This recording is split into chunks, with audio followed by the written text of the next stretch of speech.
नमस्कार, मी राधिका आणि आज आपण या व्हिडिओमध्ये बघणार आहोत समाज सुधारक महात्मा फुले या लेसनचे क्वेश्चन आन्सर्स. आता हा व्हिडिओ तुम्हाला शेवटपर्यंत बघायला का सांगते आहे, कारण जेव्हा तुम्हाला या लेसनचे क्वेश्चन आन्सर्स एक्झाममध्ये विचारले जाणार आहेत, तेव्हा तुम्ही इझिली याचे क्वेश्चन आन्सर्स देऊ शकणार आहात. का? कारण तेवढ्या डिटेलमध्ये मी आज हे एक्सप्लेन करणार आहे, म्हणजे तुम्हाला लर्न करण्याची गरजच लागणार नाही. तर चला व्हिडिओला सुरुवात करूया. पहिला आहे एका वाक्यात उत्तरे लिहा. त्यामध्ये पहिला क्वेश्चन काय विचारलेला आहे, ज्योतिबांनी मुलींसाठी पहिली शाळा कोठे काढली? जर असा प्रश्न आला की ज्योतिबांनी मुलींसाठी पहिली शाळा कुठे चालू केली होती, तर उत्तर डोळे झाकून लिहायचं आहे पुणे. हा जो क्वेश्चन आहे हा तुम्हाला जनरल नॉलेजसाठी पण पुढे विचारला जाऊ शकतो. तर उत्तर कसं लिहिणार आहात, ज्योतिबांनी मुलींसाठी पहिली शाळा पुणे येथे काढली. सो आन्सर काय आहे, तर पुणे. सेकंड आहे, ज्योतिबांच्या कानावरती कोणते शब्द पडले? म्हणजे ज्योतिबांनी काय ऐकलं? उत्तर येणार आहे, तुमचा खून करण्यासाठी आम्ही आलो आहोत हे शब्द कानावरती पडले. जे मारेकरी आलेले होते ते काय बोलत होते, तर तुमचा खून करण्याची जी सुपारी आहे ती आम्हाला दिलेली आहे, म्हणून आम्ही तुम्हाला ठार मारण्यासाठी इथे आलेलो आहोत. सो कानावरती काय ऐकायला त्यांना, तर तुमचा खून करण्यासाठी आम्ही आलो आहोत. सो सिम्पलचं एवढं ह्याचा आन्सर येणार आहे. त्यानंतर आहे, ज्योतिबांना मारण्याचे मारेकऱ्यांना किती रुपये मिळणार होते? मग जर ज्योतिबांना मारून टाकलं तर ह्या लोकांना किती पैसे मिळणार होतं? सिंपल आन्सर आहे. आणि हे सगळं डिटेलमध्ये आपल्याला लेसनचं जे एक्सप्लेनेशन आहे त्याच्यामध्ये केलेलं आहे. सो लेसन जरी एकदा बघितलं ना तरी पण तुम्हाला क्वेश्चन आन्सर जास्त लर्न करण्याची गरजच येणार नाही. उत्तर आहे, ज्योतिबांना मारण्याचे मारेकऱ्यांना 1,000 रुपये मिळणार होते. म्हणजे जर ज्योतिबांना मारलं तर दोघांना किती पैसे मिळणार होते? 1,000 म्हणजेच 2,000 रुपये दोघांना भेटणार होते. त्यानंतर फोर्थ आहे, ज्योतिबांचे पूर्ण नाव काय आहे? सो ह्यांना लेसनमध्ये काय सांगितलेलं आहे, महात्मा ज्योतिबा फुले. पण त्यांचं खरं नाव काय आहे किंवा पूर्ण नाव काय आहे? तर त्यांचं उत्तर येणार आहे, ज्योतिराव गोविंदराव फुले. सो ज्योतिराव असं पण लिहू शकता किंवा तुम्ही असं पण लिहू शकता. सो त्यांचं पूर्ण नाव काय येणार आहे, ज्योतिराव गोविंदराव फुले. त्याच्यानंतर फिफ्थ नंबर आहे, पहिला व दुसरा मारेकरी पुढे शिकून कोण झाले? जेव्हा मारायला आले तेव्हा त्यांचं मन परिवर्तन झालं. त्याच्यानंतर पुढे जाऊन हे लोक काय बनले, तर पहिला मारेकरी हा ज्योतिबांचा संरक्षक म्हणजेच बॉडीगार्ड झाला आणि दुसरा शिकून मोठा पंडित बनला. सो अशा प्रकारे तुम्हाला याचे आन्सर्स लिहायचे आहेत. आता त्यानंतर आहे, खालील प्रश्नांची थोडक्यात उत्तरे लिहा. म्हणजे थोडेसे मोठे आन्सर्स लिहायचे आहेत. पहिला क्वेश्चन काय विचारलेला आहे, ज्योतिबाजींनी समाजातील लोकांसाठी कोणकोणत्या गोष्टी केल्या? म्हणजे ज्योतिबाजींनी समाजासाठी कोणकोणत्या चांगल्या गोष्टी केल्या किंवा काय कामं केली? तर उत्तर आहे, महात्मा फुले यांनी मुलींच्या शिक्षणासाठी शाळा काढल्या. महात्मा फुले म्हणजेच कोण, तर ज्योतिबा. त्यांनी मुलींच्या एज्युकेशनसाठी नवीन स्कूल्स चालू केले. अस्पृश्यता निवारण्यासाठी प्रयत्न केले. अस्पृश्यता म्हणजे अनटचेबल, ज्यांना आपण टच करू शकत नाही, स्पर्श करू शकत नाही, अशा लोकांसाठी त्यांनी काय केलं, तर प्रयत्न म्हणजेच कामं करायला चालू केली. स्त्रियांच्या व शोषितांच्या उद्धारासाठी त्यांनी आयुष्यभर कार्य केले. स्त्रियांचं म्हणजे त्यावेळेस लेडीजला म्हणजे असं काहीच फॅसिलिटी नव्हत्या, जसं की एज्युकेशन घेणं किंवा दुसरी एखादी ऍक्टिव्हिटी शिकणं वगैरे. सो त्यांच्यासाठी ते मार्ग रिकामे केले. शोषित म्हणजे ज्यांच्यावरती अन्याय होत होता, अत्याचार होत होता, त्यांचं आयुष्य चांगलं जावं, त्यांचा उद्धार व्हावा, म्हणून त्यांनी त्यांचं जे पूर्ण आयुष्य होतं, त्यांची पूर्ण लाईफ त्या लोकांच्या नावावरती केली होती. म्हणजेच काय, तर आयुष्यभर ते त्यांच्यासाठी कामं करत राहिले.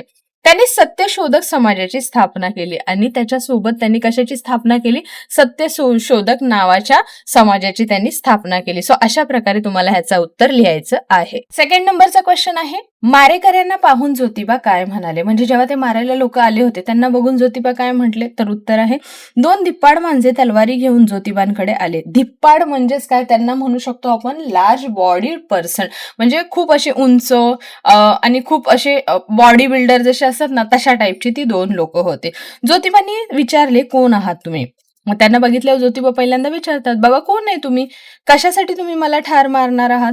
मग त्यांच्या कानावरती तो आवाज ऐकायला येतो ना, की आम्ही तुम्हाला मारण्यासाठी आलेलो आहोत. तर तेव्हा ज्योतिबा काय बोलतात, की कशासाठी तुम्ही मला ठार मारणार आहात?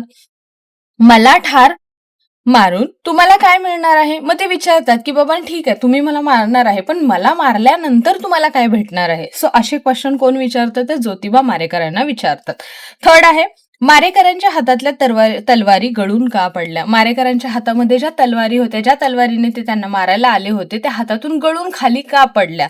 तर उत्तर येणार आहे, ज्योतिबांनी आपले विचार मारेकऱ्यांपुढे मांडले. मग ज्योतिबांना जे काही करायचं होतं समाजासाठी मग ते काय बोलतात, की ठीक आहे, तुम्हाला मला मारायचं आहे तर मारू शकता, तुमच्या लोकांच्या कल्याणासाठी तर म्हणजे मी आतापर्यंत काम करत आलो आहे आणि जर तुम्हाला मारून म्हणजे 1,000 रुपये भेटणार असतील आणि तुमच्या लोकांच्या हातून जर मला मरण येणार असेल तर मी स्वतःला भाग्यवान समजतो.